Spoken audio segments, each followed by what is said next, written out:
Exercise 9.3 chapter number 9 intermediate part 1 का हमारे पास math है। ठीक है, ट्रिग्नोमेट्रिक मतलब हम पढ़ रहे थे, तो हमारे यहाँ से 2-3 क्वेश्चन रहते हैं। लास्ट वीडियो में हमने इसके 4 क्वेश्चन कर लिए थे, तो 2 क्वेश्चन है, उसमें हमने जस्ट एंगल डिस्कस करना है।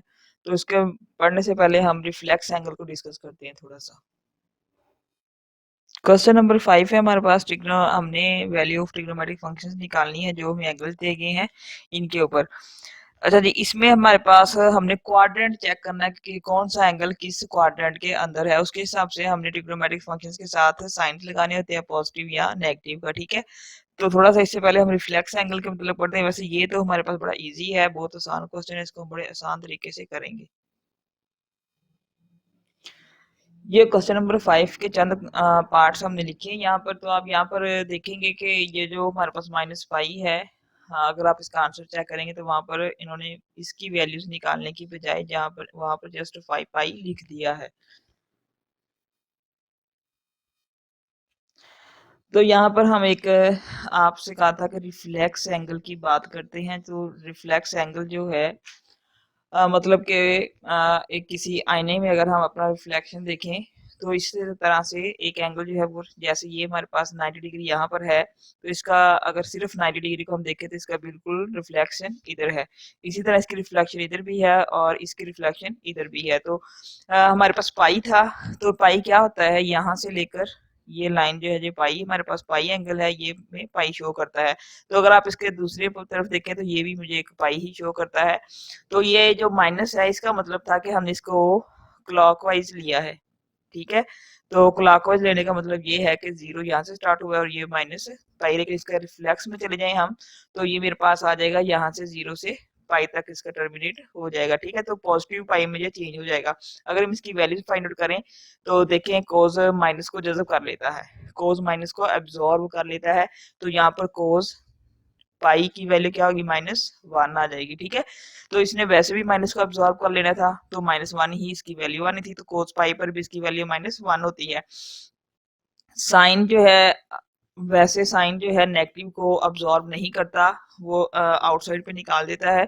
लेकिन अब आप ये देखें कि वैसे ही साइन पाई पे जीरो हो जाता है, तो साइन माइनस पाई पे भी जीरो ही हो जाएगा।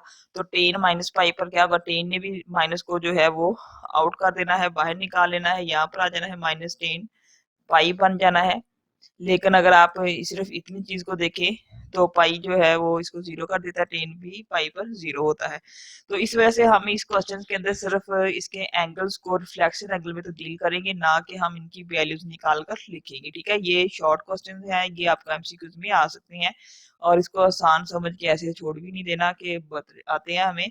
इसको हमने ये देखना है कि रिफ्लेक्स एंगल में चेंज कैसे करना है। ठीक है, तो एक चीज है हमारे पास, एंगल जो होते हैं वो पूरा 360 डिग्री का होता है हमारे पास, टोटल 360 डिग्री। और अगर मैं इस यहाँ पर इस जगह पर बात करूं, तो मैंने टोटल जो 360 डिग्री है उसमें से माइनस किया है पाई को, तो मेरे पास 180 डिग्री मतलब कि पाई ही वापस से बच गया है। तो यहाँ -3 पाई है, तो ये 2 पाई है। आपने क्या करना है कि 2 पाई में से -3 पाई करके माइनस पाई आ जाएगा, और माइनस पाई को फिर आप 360 में से माइनस करेंगे तो पाई आंसर आपका वापस बैक रिफ्लेक्स एंगल आ जाएगा। अगर मैं इसको एक और एंगल से देखूं, ठीक है, ये तो आपने इसको रिफ्लेक्स एंगल के हिसाब से समझ लिया है। ठीक है, तो इसको हम एक और जो है वो छोटी सी टेक्निक है हमारे पास, उसके जरिए भी समझ लेते हैं। अच्छा जी, रिफ्लेक्स एंगल तो आपने निकाल लिया, अब हम इसको इसके एंटी क्लॉकवाइज पूरे करके देखते हैं। ठीक है, तो यहाँ पर आप देखिए कि एक है पाई, और इसके साथ जो नंबर लगा है इसका मतलब है इसने हमने इसको चक्कर दिए हैं यहाँ पर। ठीक है, तो वैसे तो पाई यहाँ एक लाइन है, यहाँ से शुरू होगा और ये यहाँ पर खत्म हो जाएगा, ये था एंटी क्लॉकवाइज, लेकिन हमने इसको क्लॉकवाइज लेना है क्योंकि माइनस है हमारे पास। तो हमने इसको क्लॉकवाइज लेने के लिए हम क्या करेंगे, यहाँ से शुरू करेंगे, ये एक चक्कर हो गया इसका पूरा, ये इसका दूसरा हो गया, और यहाँ पे इसका तीसरा हो गया। अब जो तीसरा एंगल यहाँ पर मतलब कि ये मेरे पास -पाई ही रह गया है। 3 पाई पर, -3 पाई पर, ठीक है। तो इसको मैंने क्या है, रिफ्लेक्स एंगल निकालना है इसका, तो वो फिर हम 360 इसमें ऐड करेंगे तो मेरे पास फिर 180 आ जाएगा। तो मतलब ये हमारे पास यहाँ से ये रिफ्लेक्स एंगल बन जाएगा इसका, ठीक है। अच्छा जी, ये तो थी हमारे पास बड़ी आसान चीज थी। अब इसको हमने इस तरीके से देखना है कि अगर इस नंबरों में लिखा हो तो फिर हमारा रिफ्लेक्स एंगल कैसे आएगा, या फिर हम इसमें क्या चीज कर सकते हैं। तो ये भी बड़ा आसान काम है।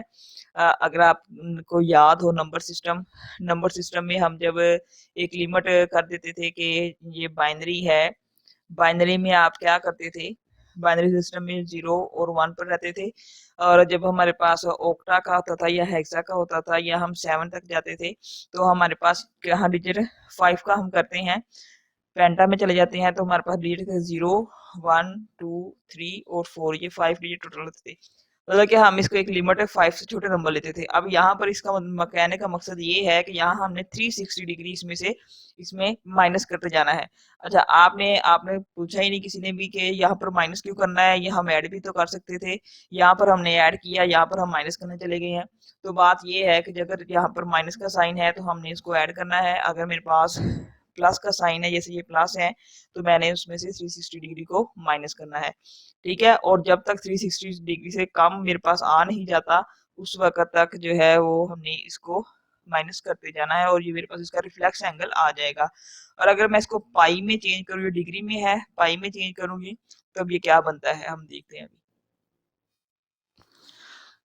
अच्छा जी, इस क्वेश्चन में हमने 1530 को करने लगे थे, तो इसका रिफ्लेक्स एंगल्स हम निकालने लगे थे। तो इसका बड़ा आसान तरीका है मेरे पास। अगर हम इसको पाई/2 में भी चेंज कर सकते हैं, पाई/2 की फॉर्म में चेंज कर ले, या फिर आप वही तरीका अपनाएं, इसमें से 1530 में से -360 करते जाएं।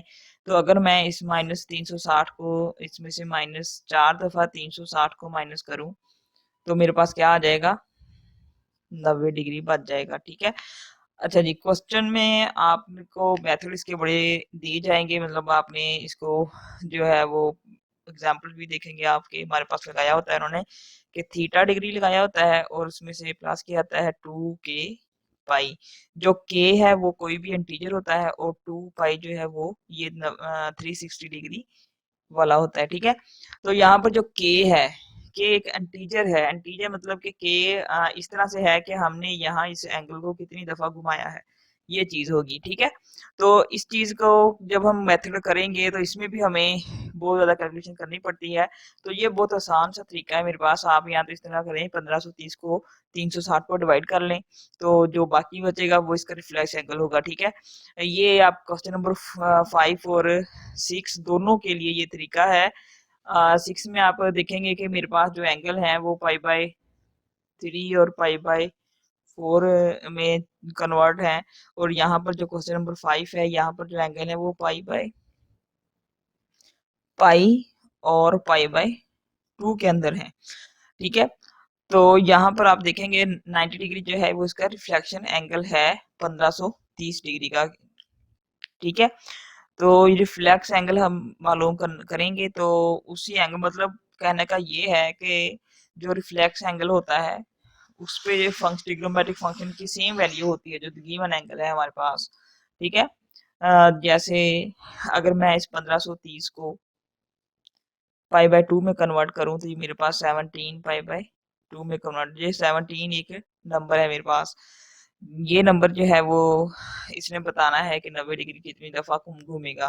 एक दफा, दो दफा, 3, 4, 5, 6, 7, 8, 9, 10, 11, 12, 13, 14, 15, 16 और फिर ये 17 यहाँ पर। तो ये आर पॉजिटिव होते हैं यहाँ पर, तो आप देखें ये सारा पॉजिटिव है, ठीक है। तो आपने ये बड़ा इजीली इसको रिफ्लेक्स एंगल मालूम करते जाना है। 1530 पे आप वैल्यू निकाल लें किसी भी ट्रिग्नोमेट्रिक फंक्शन की, या ना आप 90 डिग्री पर किसी भी ट्रिग्नोमेट्रिक फंक्शन की वैल्यू निकाल लें, वो सेम होगी, ठीक है। तो आपने क्वेश्चन नंबर 9.3 की एक्सरसाइज का क्वेश्चन नंबर 5 और 6 जो है उसके लिए आपने बिल्कुल भी परेशान नहीं होना। आपने रिफ्लेक्स एंगल उसका निकालना है। निकालना कैसे है कि अगर वो एंगल नेगेटिव है, जैसे यहाँ पर ये माइनस का था, तो आपने क्या करना है, माइनस, चलिए एक और क्वेश्चन हम कर लेते हैं।